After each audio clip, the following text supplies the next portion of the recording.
تو جو پاکستان میں آنے والے صاحب ہیں ہمارے بڑے ممدوح امین احسن اصلاحی، تو ان کی جو تحقیق کا دھارا ہے وہ آگے بڑھتا رہا، بڑھایا گیا ان کے اپنے شاگرد جاوید احمد غامدی نے.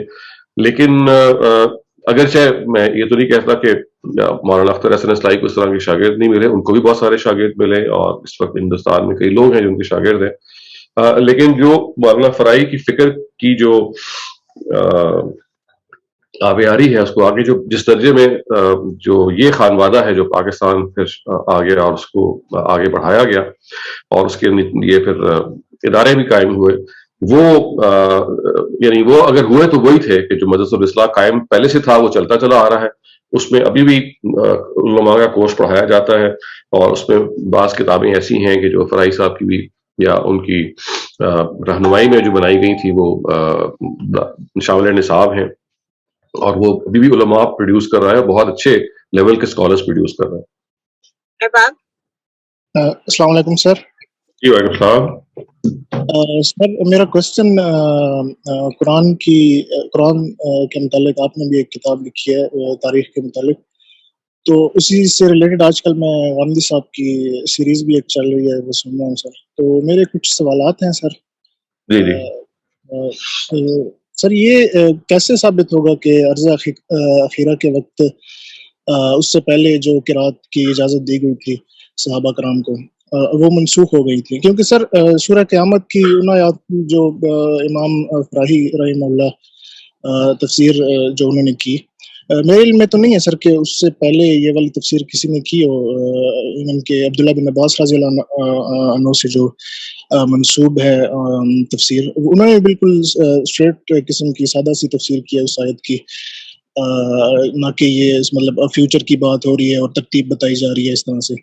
تو اگر اس تعریف کو سر مان ہی لیا جائے تو میرے خیال سے پھر بھی تاریخی ریکارڈ میں اگر ہم دیکھیں تو اس کے برعکس بھی ہمیں برعکس ثبوت ملتے ہیں، جیسا کہ حدیث وغیرہ کی کتب میں ہے کہ عبداللہ بن مسعود رضی اللہ عنہ اور اسی طرح حضرت ابو درداء رضی اللہ عنہ جو تھے، انہوں نے اپنی جو مختلف تھوڑی سی ورژن کی قرات تھی انہوں نے، یا چند الفاظ وغیرہ انہوں نے وہ نہیں چھوڑی تھی.